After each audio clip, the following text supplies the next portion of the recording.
So back on the push-up, a very simple progression, something that I see in these big classes, especially with beginners, is that they're not strong enough to do a push-up. So how do we scale a push-up? It's very simple.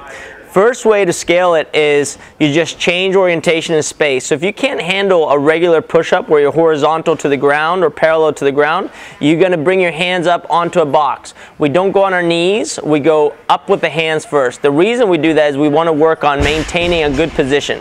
Anytime we talk about scaling, we want to make sure that position is addressed first, then we start addressing range of motion, and then we can focus on loads and speeds. And the last thing we talk about is freestyle, and freestyle is the change of position and change of shape. So what we're going to do is we're going to talk about position. We talk about it globally, so from head to toes, that has to be one unit.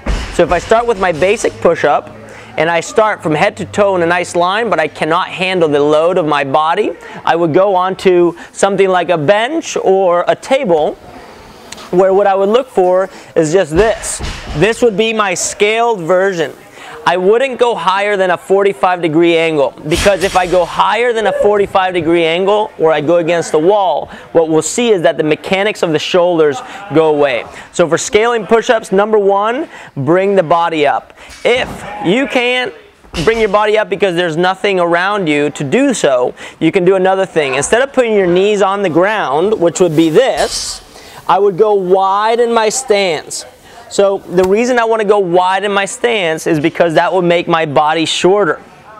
And another reason is because if I go knees on the ground, automatically what we'll see is we'll see a lot of people come up here, and that's kind of dirty. And also, it's not good for your performance. So butt tight, legs straight. That's easier to achieve with a straight leg position. And therefore, wide legs allows you to maintain that straight leg, shortens your body, makes the lever a little bit easier to manipulate for the push-up. So that's scaling for push-ups.